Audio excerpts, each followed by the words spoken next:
This is huge, like this one will just ruin your testosterone. So most men seem to think that raising testosterone is about just raising one number. It's not. It's about optimizing an entire hormonal system, and there's 15 things, obviously you can see on the board, that contribute massively to optimizing this system, and you're probably ignoring a good percentage of them. Some video testimonials I've had that you might have seen. Tim was 38. He came to me at 275 testosterone, was going through a divorce, ended up at 800 plus. And then John was 43. He went from 300 to 700 and something in a very short space of time. Again, he was 43. So it all starts with number one, total testosterone. This is where it all starts. This is what your doctor gives you when you get your blood test, but it gives you the what, but it doesn't give you the why. It tells you that you do have normal or low testosterone, but it doesn't tell you why it's at this level. You can have normal testosterone and still feel like absolute garbage. And so this is where the other 14 factors come into it. Number two is free testosterone. This is how much your body's actually using, how much is usable. You want it to be 2 to 4% of the total, assuming your total is healthy. This is more valuable in terms of how you actually feel day to day. Your drive, libido, ability to gain muscle, focus, general health. Free testosterone tends to be a bit more useful. So the third one is SHBG. Think of SHBG as like a handcuff that binds to your testosterone. It's like having a bank account with money that you can't access. The testosterone is the money, testosterone is in your bloodstream, but you can't really do much about it because you can't access it. Estradiol, number four, so this is estrogen. When it's too high, it's like trying to drive a car with a handbrake on it. It blocks your androgen receptors, increases water retention and puffiness, makes you more emotional, makes it easier to gain fat and retain fat in especially the nipple area and the love handles and things like that. It's not great. Number five, where are we up to? Prolactin. This is huge. Like this one will just ruin your testosterone and all sorts of other things, even with mild elevations. And like with a lot of blood work, the bar is getting lower, or in this case higher. So when your prolactin is elevated on a UK or USA blood work, it is very elevated. So once you do optimize your prolactin, your drive and your motivation for bedroom stuff, but for life in general, comes back very, very quickly. Number six is cortisol. It's testosterone's worst enemy, and when it's constantly elevated, you're constantly in fight or flight mode. It also ruins your sleep, which then makes the testosterone thing even worse, even harder. You can't grow, you can't thrive if your body is constantly trying to survive. So improving your cortisol improves your foundation, improves your sleep, reduces fat storage around the belly and things like that. Vitamin D isn't so number seven, vitamin D, it's not really a vitamin, it's more of a hormone. It's a precursor to testosterone, super important. It's very, very difficult to optimize testosterone levels if your vitamin D it's impossible if your vitamin D is either too low or like low normal. Again, coming back to these blood work standard measurements where they're constantly lowering the bar all the time. Low normal is basically low. You want to be high normal. Number eight, gut health, which is kind of like the engine of your body in a sense. You can put the best fuel into a car with a broken engine and it'll still splutter and die. If your gut is a mess, if you've got inflammation, you're not absorbing the nutrients properly, this is the key. You can have all the supplements in the world, and you can even eat things like organ meats and oysters and stuff. Your blood work will show you it's still like low in zinc, low in copper, low in all these B vitamins, even though your diet's perfect and you're still supplementing. That's the biggest sign you've got a gut health issue. So number nine is inflammation, systemic inflammation, which your body perceives as a threat to its survival. So as you can imagine, if your body thinks it's going to die, it's not exactly going to have testosterone production at the highest of its list of priorities. And so when you do get the inflammation down, and there's different tests you can do for this, like CRP, but when you do get it down, your entire body starts to function better. Testosterone production is a downstream effect of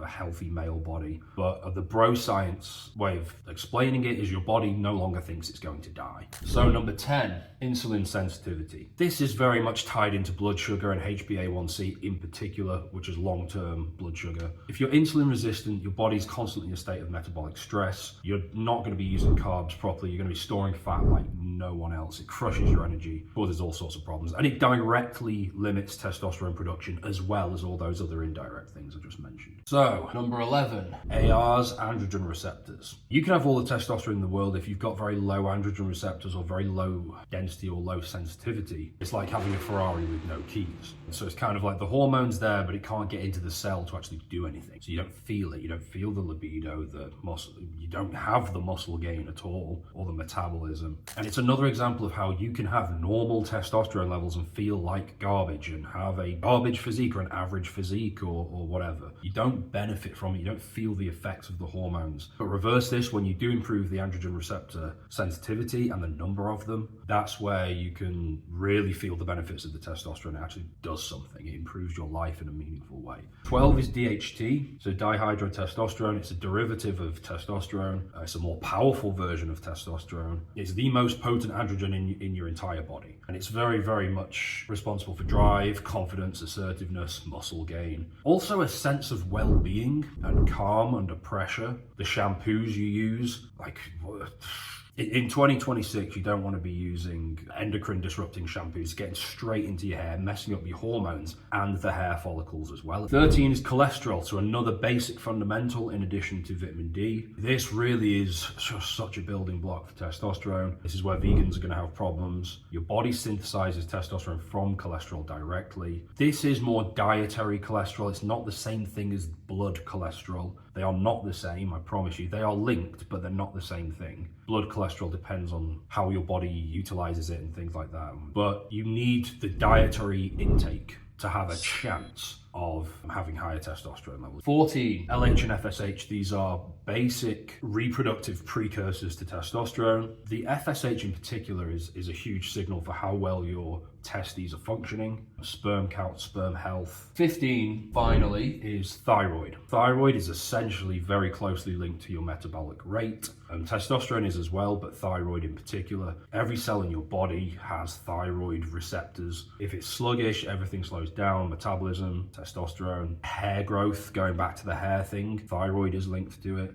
Another point on hair growth, guys, biotin, zinc, and selenium massively improve your hair growth and thickness and the quality of it. You don't want to optimize all 15 at once. Some guys, the biggest bottleneck is going to be SHBG. Some guys, it's going to be gut health. Some guys, it might be thyroid. And some things, when you fix them, the other things start fixing themselves naturally. It's not a one-size-fits-all game. It depends on your situation. And so that's what we do inside the one-to-one testosterone transformation program. It's been closed for a few months now. We've been getting hundreds of messages from guys asking about slots, when's it going to open again, things like that. February the 3rd, it's reopening again, so very, very soon for 5 slots. It's not a video course or a PDF or something like this. It's a premium coaching service where it's not a case of sending you a couple of things and then sending you on your way kind of thing.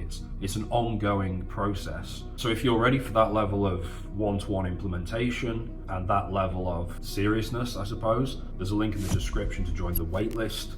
You must be on the waitlist to gain to access one of those 5 slots. One of the biggest objections that might be running through your mind is, I'm 36, I'm 54, I'm 40, whatever. Am I too old for this? And the truth is, there's been studies done on this where guys in their 60s, well, 60-year-olds from the 1980s, objectively had significantly higher testosterone than guys in their 60s now. And it was the same for all age groups. Like, men's testosterone levels have been going down since the 80s across the board for all ages. So the age, my point here, has stayed constant, but the testosterone keeps on falling. So it's not age that's the bottom line, it's the environment, it's the lifestyle. And of course, there's certain guys in their 50s now, or 30s, who have very, very high testosterone levels, and they're clearly doing something different. And it's lifestyle, it's life changes, it's life decisions rather than your actual age. But yeah, here's what most guys don't realize. It's not just about the number on the spreadsheet or the lab report changing to 800 plus. It's an entire different life. It's a different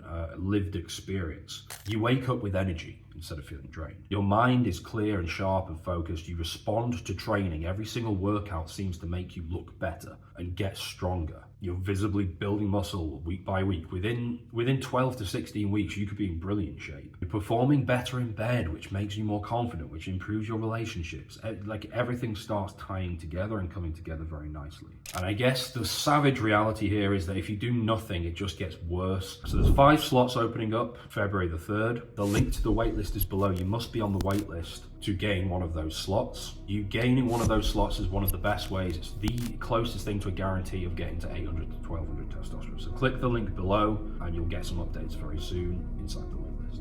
I came across Alex on Twitter and immediately was just shocked by the value that he was prepared to give for the money. And I joined his program, and right off the bat, I knew Alex knew his stuff. I came in with a testosterone level of 280. I was really crushed at that point. I was going through a divorce, and within a couple months, I believe I was at 600 and 0 issues on the testosterone front and improving in other blood markers as well. His methods are awesome. His feedback and his accountability and his diet plans, all that stuff for his price point is just unmatched. And I really appreciate it, Alex, and I would recommend any man to join one of Alex's programs.